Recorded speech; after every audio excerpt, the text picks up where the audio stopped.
Hi, and welcome to Jen and Dan's Natural Healing with Plants, the go-to podcast for holistic health seekers looking to harness the power of nature for health and healing.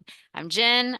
I'm a passionate health educator, whole food plant-based culinary coach, and master herbalist. And I'm with Dan, an exercise specialist and wonderful master herbalist. Together, we dive into the world of natural healing, bringing you a wealth of knowledge and practical advice. We draw from both traditional wisdom and modern science and herbs and foods to help you achieve optimal health. So today we're going to follow up on last week's episode, which is on parasites. So this time we're going to look at what actually happens when you go through the cleanse, because we need to be honest, it's not all roses and rainbows. It's not all joy. Dan's had a really good experience. For me, I tend to have some issues. So let's talk about it. Well, like we talked about last week, if you're not pooping during the cleanse, you're going to feel worse, okay? Oh yeah, Your that's a symptoms huge are going one. to be worse because they just recirculate because when they die, we talked about how they let off toxins and it can just recirculate if you're not pooping. Right, right. Yeah, that's the biggest one. You've got to get it out so things aren't circulating. And so, um, I don't know where I want to go with that, but you may see strange things too. So you may have symptoms because you're not going to the bathroom regularly, or maybe you're not staying well hydrated. Um, Maybe you're just really toxic and it would have been better to do clean up your diet first. And so if we let's just back up. Yeah. So if we like my sound effects, if we before you start a cleanse like this, I think you give me your feedback that it's more important to focus and make sure that you are well hydrated. You're already drinking plenty of water. You don't want to go from not drinking water at all to drinking lots of water to help flush stuff out. We want to make sure that you're regularly drinking water before you begin. We also want to make sure that you're regularly eating rainbow foods, not candy, rainbow fruits and vegetables and foods with lots of fiber, things that are going to attach and carry stuff through the body and get it out. We want to make sure everything's moving efficiently and effectively and able to get anything out, because when you start killing off parasites, they give things off. They release toxins, and they also can change forms and really attach and dig in. And so parasites, they don't want to leave your body, so they're going to do whatever they can to stay in there. And so you're going to start feeling these things. So if we, as much as you can do, prepare before you do a parasite cleanse, the better. Before we go any further, our medical disclaimer, we're not telling you to do a parasite cleanse. We are just telling you about our own personal experience in our own education. If you think that a parasite cleanse is right for you, make sure you run it through your healthcare provider. Remember, this is for educational purposes only, and only from our education and our biases. Do your own due diligence. So, Dan, pick up on some other things that happen when you go through a cleanse. I know you've had a better experience, but Yeah. Well, with me right now, I'm having a pretty good experience, but I have worked with people that were, I would say, a little, weaker as far as their uh like what's the word I'm looking for? Their physiology, I've worked with people mhm. that kind of they're fatigued anyway. Yes, right. And when you do a liver cleanse, parasite cleanse, a Mhm. lot of times they get nauseous, like right off the gate. I've had people just Yeah. puke.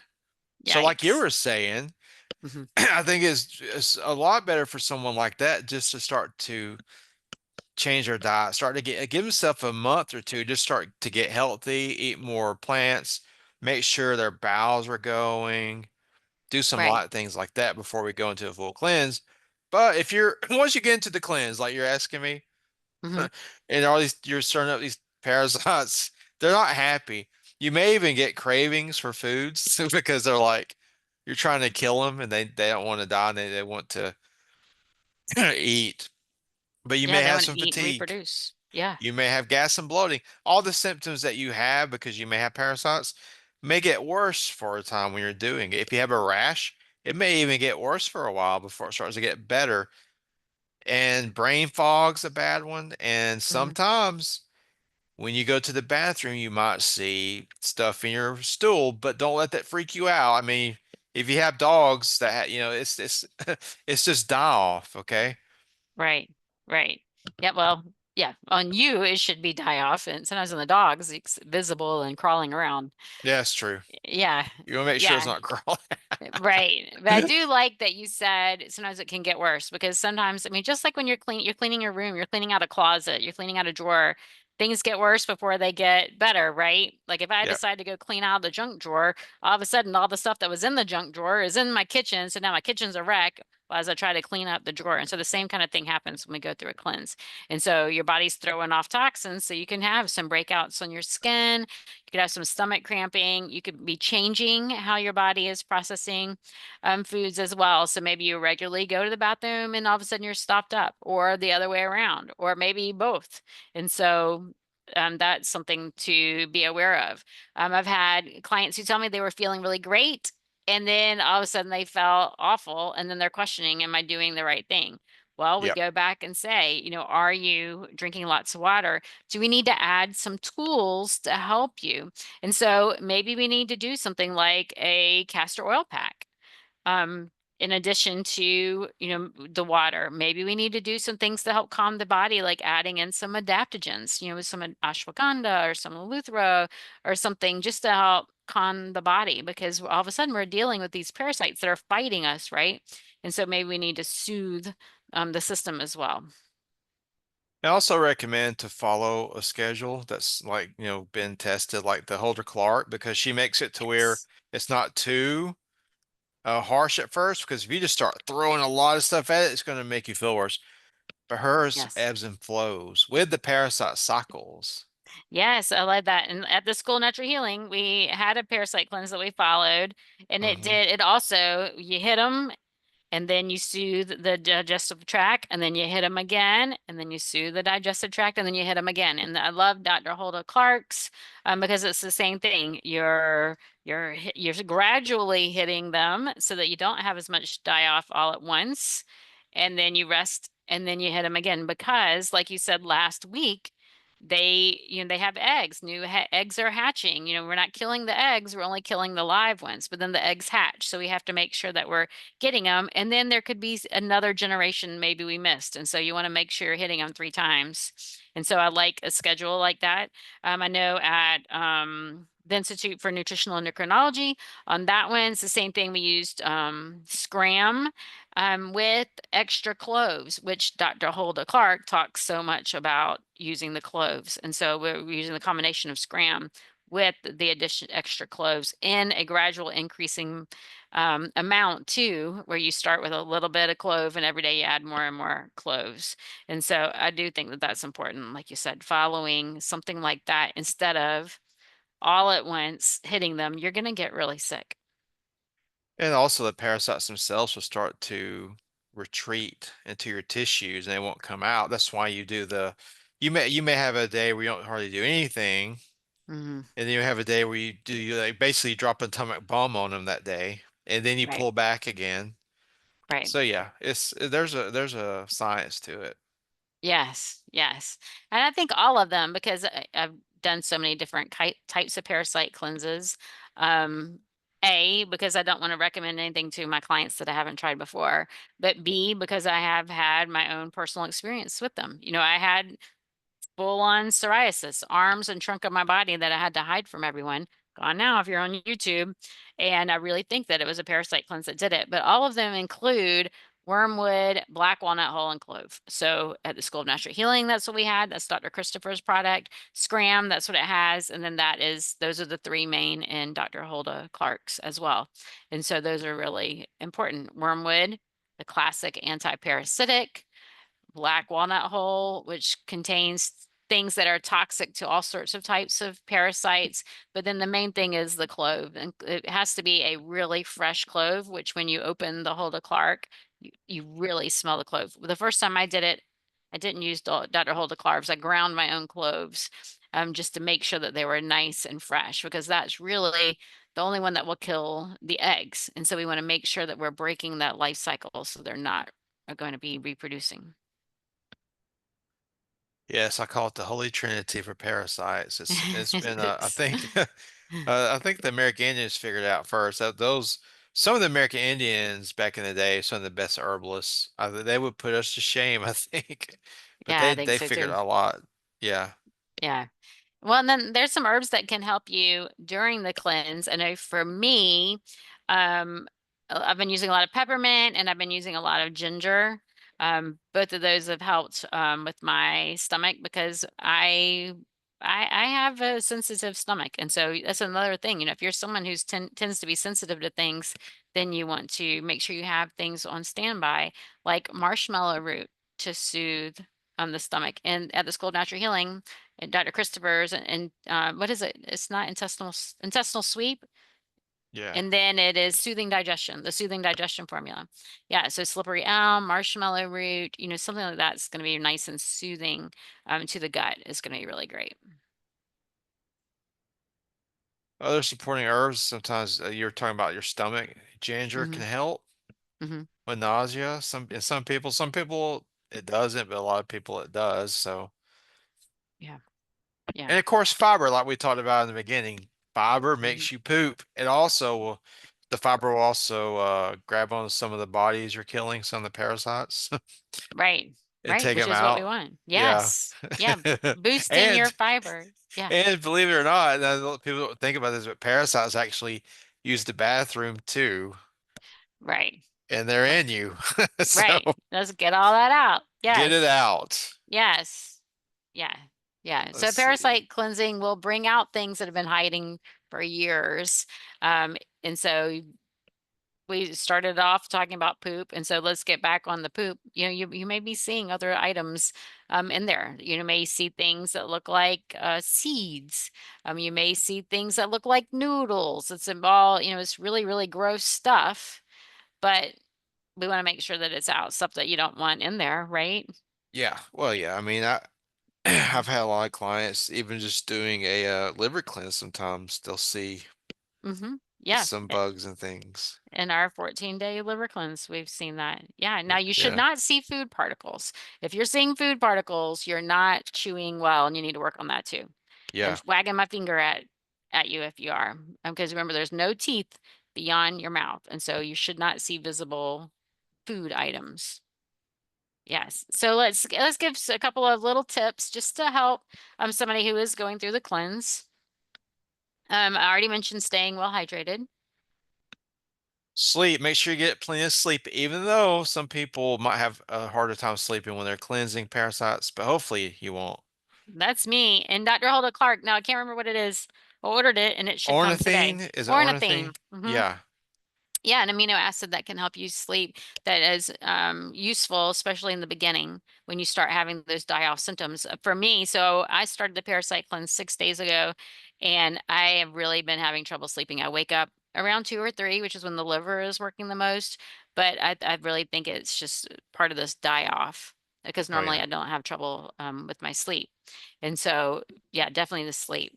Make sure you're eating fiber and not eating sugar. We don't want to eat things that parasites may thrive on.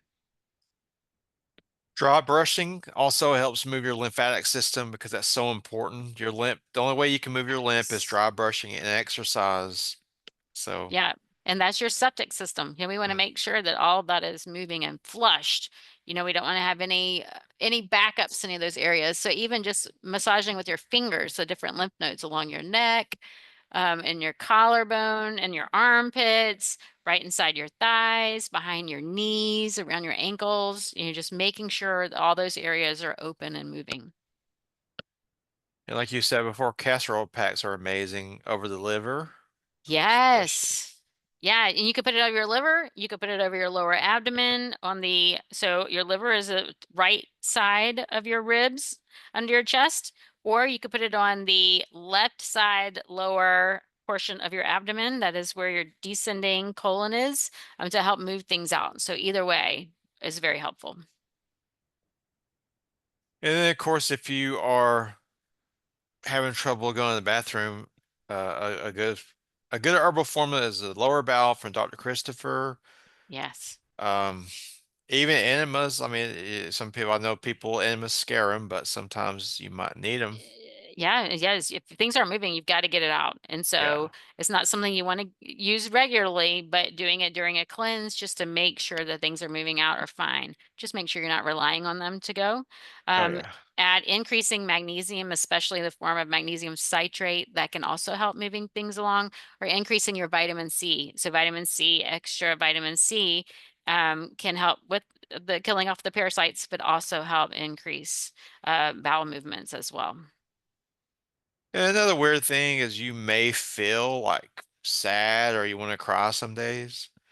Yeah. This Yeah. happens when you're having parasite die off and things like that. Even liver cleanses can make you do that, but I think liver cleanses do kill things. Yeah, I think they do too. Yeah, But you just could let it have go. weird dreams. Yeah. Weird dreams, depressed thoughts. Yeah. Talk it out. Journal about it. You remember, it's funny, Dr. Christopher would say during the parasite cleanse, not only are you cleansing physical parasites, but you're cleansing spiritual parasites. Yes. Yes. Yeah. Do you have a relationship that's parasitic? Yeah. Right. I mean, you might. And so, reflecting on that as well. Yeah. Yeah, so use tools to help help make sure that you're comfortable. Just be aware that you may notice some strange symptoms and journal with any emotions. And if you notice you have mood swings and things like that, journal about it, talk to somebody about it. And once again, things may get worse before they get better. So skin eruptions and breakouts, maybe some rashes, things like that, they may happen as things start to kick out. Depends on how fast you're going. It's better to go low and slow and then just repeat, and making sure that you are soothing your gut in between, and making sure you're rebuilding that microbiome, protecting it, because you don't want the fastest growing thing is going to be yeast. We don't want a yeast growth at the end of it. So you want to make sure that you're really, really putting those tools into action to promote a healthy gut microbiome at the end of the cleanse. So you killed everything off, but you want to make sure that you have the right bacterias to grow. Really good probiotics. I would use a lot of probiotics and a lot of homemade sauerkraut, kimchi, and yogurt, not store-bought. They're not going to have the right strains in them, but using a homemade fermented item, and prebiotics that you get from like chicory root or Jerusalem artichokes or asparagus, raw garlic, and things like that to help rebuild your microbiome. Sounds like a good plan. That's important. A lot of people don't realize that you need to eat things to regrow the gut because some of these herbs are going to be pretty harsh on your micro, not just the parasites. So That's right. That's right. plant-based for Yeah. the win, though, again, because that's going to help your gut a lot. Yep. Lots of variety, lots of fiber, lots of different colors. Those are what is wonderful for helping your body to restore itself. Yes. Yes. So if you enjoyed this episode, let us know. If you've already done a parasite cleanse, let us know how it went for you. If any of the tools that we have shared today resonate with you, let us know. And if you have other ones that you would like to offer, we want to hear that as well. So please like and subscribe to our channel. If you're curious about finding out more about me, I am at holisticgen.com. That's with a WHOLISTICJEN, holisticgen.com. Or you can find Dan and find out a lot more about him and his upcoming 5-day program at danthenaturalman.com. Thank you for joining us, and we can't wait to talk to you again next week.